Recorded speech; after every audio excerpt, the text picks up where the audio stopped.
Everyone, and welcome to part 2 of my What Top Salesmen Can Teach Us About Dating series.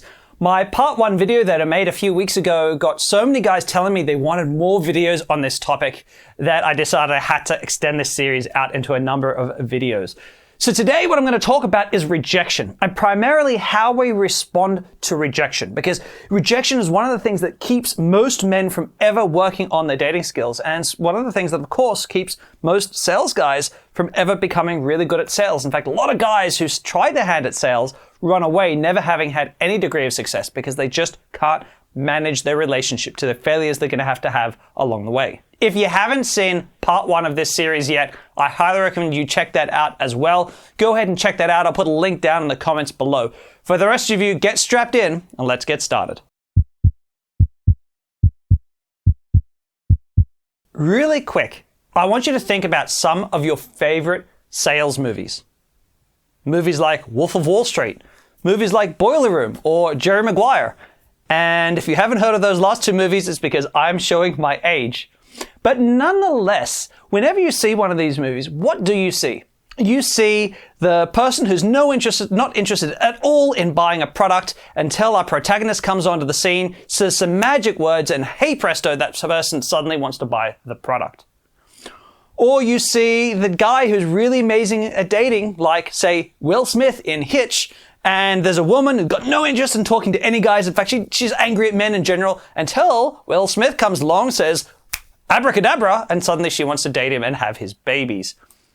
But what these TV shows aren't showing, what these movies and the media in general never shows us, is all of the failures that guys like Hitch, guys like the Wolf of Wall Street have to have on a day-to-day basis to have some of those truly magic moments.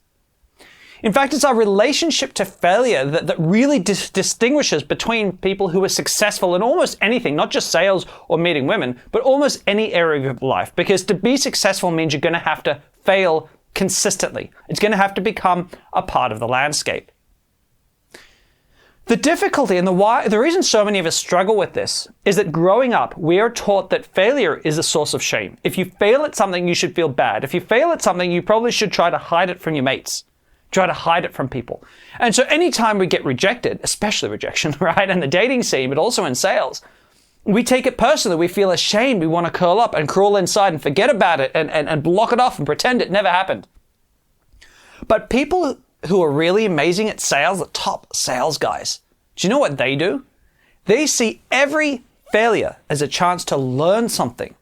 They've become addicted to the idea of getting better and better and better at what they do. And the only time that they can get better is when things go wrongly. In fact, many of the best salespeople I know get really excited when they think they've got a sale in the bag and then it doesn't go through. Sure, they get a little bit frustrated, but they also get excited. They get excited because they don't get surprised very often, right? Because they've done this so many times that when someone does something they don't expect, it's like, oh my God, what happened here and how can I learn? And so this idea, this shift between failure equals shame and changing that into failure equals an opportunity to learn something new is a drastic mindset shift that will prepare you to be successful in almost anything. If I go out to a bar trying to meet women and I talk to a bunch of girls and I get rejected, I may think to myself, you know what? I was pretty boring in that interaction. I can clearly see why she rejected me. Then I'm okay because I know what to do better next time. I know that I didn't do a great job. I would have rejected me too. It's all cool. There's no harm, no foul. Sometimes I'll go into an interaction and I'll think to myself, and I'll get rejected. And afterwards I'll think to myself, you know what? I did a good job there. I was fun. I was engaging. We chatted a lot, but I could see the whole time there was something holding her back. Now, that something could be, I'm just not her type. That something could be that she's got a boyfriend. That something could be a whole range of things that are outside of my control that I can't do anything about. So again, I can move on and I don't have to worry about it because it had nothing to do with me personally. Sometimes I'm talking to a woman and I get rejected and I think, what the heck just happened? We were doing so well. I was so sure this was going to do well. And I get excited and I talk to my friends about it and I sit and I ponder and I think, how could I have learned from her what went wrong? You know, like along the way, were there better questions that I could have asked to learn more about where she was at?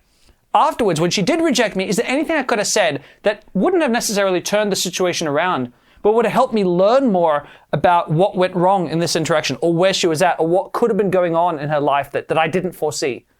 So I see this as an exciting opportunity. And so I am constantly learning and constantly getting better.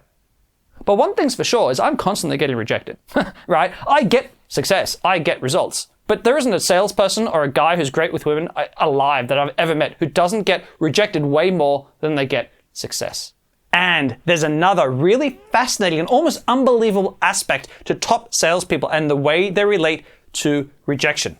And that is that the top salespeople reject lots of clients. In fact, top salespeople are rejecting potential clients all of the time. Now, this is crazy, right? Why would top salespeople be rejecting potential clients? Well, in any sales environment, there are always time wasters. There are people who come in and they're just bored. They're having a little bit sticky beak around looking at your product. There are people who earn $20,000 a year and there's no way they can afford that beautiful Porsche they're eyeballing. There are people who are just bored at lunch who want to have a chat. There are people who just want to pretend like there's someone who'd be able to buy that product for a little while. And, whatever that kind of person is changes from industry to industry, but there are always time wasters. And so really great salespeople learn very quickly that they need to start screening the people who come to them to work out if they're viable potential clients or not. And if they're not, they will reject that client before that client ever rejects them. Now, this isn't just true of the sales environment, as you may be guessing. This is true of the dating environment too.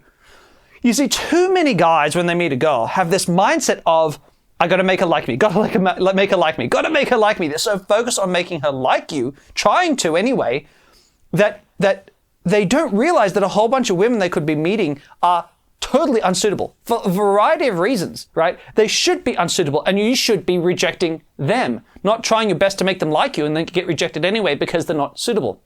For example, if I'm out in a bar or club and I'm talking to women, I'm trying to work out, are you open to casual sex, right? Because if you're strictly relationship only, you're probably not in the right space for me because I always have casual sex before I get into a relationship. It's one of the ways that I get to know women.